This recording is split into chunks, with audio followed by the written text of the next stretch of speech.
హరే కృష్ణ. మార్గశిర శుద్ధ ఏకాదశి, ఈ ఏకాదశి వివరాలు తెలియచేయమని చెప్పేసి ధర్మరాజు శ్రీకృష్ణుణ్ణి అడిగినట్లుగా బ్రహ్మాండ పురాణం చెప్తోంది. ధర్మరాజు శ్రీకృష్ణుణ్ణి, కృష్ణ, మార్గశిర శుద్ధ ఏకాదశికి ఏ నామం ఉంది, ఈ ఏకాదశిని ఎలా ఆచరించాలని చెప్పి ధర్మరాజు అడిగితే, కృష్ణుడు, ధర్మరాజ, ఈ ఏకాదశికి మోక్షద ఏకాదశి అనే పేరుంది. ఈ ఏకాదశి తిథి నాడు ఉదయమే విష్ణువుని తులసితో అర్చించాలి. ఎవరైతే ఈ ఏకాదశి తిథిని పాటిస్తారో వారు తమ సర్వ పాపాలని పోగొట్టుకోగలుగుతారు అని చెప్పి కృష్ణుడు చెప్పి, కృష్ణుడు ధర్మరాజుకి ఒక కథను వివరించారు. పూర్వం చంపక అనే ఒక నగరంలో వైఖానసుడు అనే ఒక రాజు ఉండేవాడు. ఆ రాజు చాలా ధార్మికుడు, అన్ని మంచి పనులు చేసేవాడు, ఆధ్యాత్మికంగా చాలా ఉన్నత స్థితిలో ఉన్నవాడు. అయితే ఒకరోజు ఆ వైఖానస రాజుకి కలలో ఆయన తండ్రి నరకంలో తీవ్రమైనటువంటి యాతనలు అనుభవిస్తున్నట్టు ఆయన చూడటం జరుగుతుంది. దాంతో ఆ రాజు చాలా తీవ్ర దుఃఖానికి లోనవుతాడనమాట. వాస్తవానికి అతను తన కార్యక్రమాలన్నీ పక్కకు పెట్టి తీవ్రంగా ఆలోచిస్తుంటాడు, తన తండ్రిని నరకం నుంచి ఎలా ఉద్ధరించాలా అని చెప్పేసి.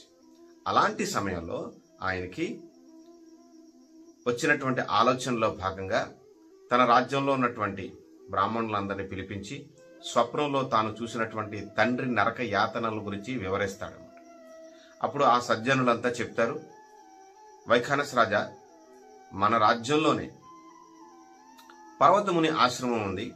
ఆయన భూత భవిష్యత్తు వర్తమాన కాలాల గురించి తెలియచేయగల సమర్థులు కనుక మీ తండ్రి గారి యొక్క నరక యాతనలకి కారణం ఏంటో ఆయన చెప్పగలుగుతారని చెప్పేసి బ్రాహ్మణులంతా చెబితే, ఈ వైఖానస రాజు ఆ పర్వతముని ఆశ్రమానికి వెళ్ళడం, ఆయన రాజుని సాధారణంగా ఆహ్వానించడం, ఇరువురు సంభాషించుకోవడం, ఉభయ కుశలోపరి అన్నీ అయిన తర్వాత వైఖానస రాజు తన తండ్రి యొక్క నరక బాధల గురించి, స్వప్నం గురించి వివరించడం జరుగుతుంది. భౌత భవిష్యత్ వర్తమాన కాలాల గురించి అవగాహన ఉన్నటువంటి పర్వతముని తన దివ్య దృష్టితోటి వైఖానస రాజు యొక్క తండ్రి పూర్వచరిత్రనంతా చూస్తాడనమాట. అతడు పూర్తిగా భోగలాలసుడై ఉండి ఇంద్రియ తృప్తే లక్ష్యంగా జీవనం సాగించిన కారణంగా నీ తండ్రి నరకానికి వెళ్ళాడు. మార్గశిర శుద్ధ ఏకాదశిని మోక్షద ఏకాదశి అంటారు.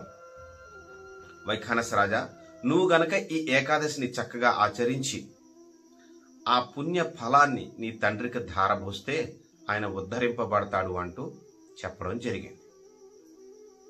ఈ మోక్షద ఏకాదశిని వైఖానస రాజు ఆచరించి ఆ రోజంతా భగవన్నామాన్ని జపించి, ఆ రోజంతా కృష్ణ కథని విని సాధువులతో సాంగత్యం చేసి, రాత్రంతా జాగరణ చేసి, ఉపవాసం ఉండి, ఉదయం ద్వాదశి సమయంలో కృష్ణ ప్రసాదాన్ని స్వీకరించి ఆ పుణ్యాన్ని తండ్రికి ధారపోస్తాడు.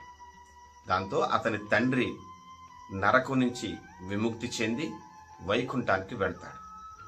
ధర్మరాజా, ఈ వైఖానస ఏకాదశి మోక్షద ఏకాదశి అని చెప్పాను కదా, ఇలా పూర్వీకులు ఎవరైనా ఇబ్బంది పడుతుంటే వారి కోసం తమ యొక్క పుణ్య ఫలాన్ని దారబోసిన వారు తమ పూర్వీకుల్ని భగవద్ధామానికి పంపగలుగుతారు.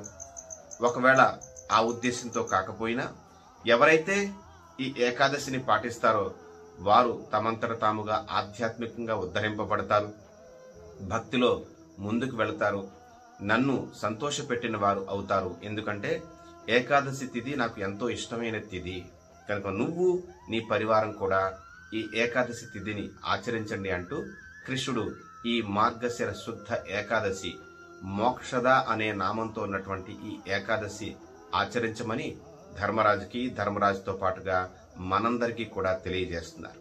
కనుక మనమందరం కూడా ఈ ఏకాదశిని ఆచరించి ఆధ్యాత్మికంగా ముందుకు వెళ్దాం.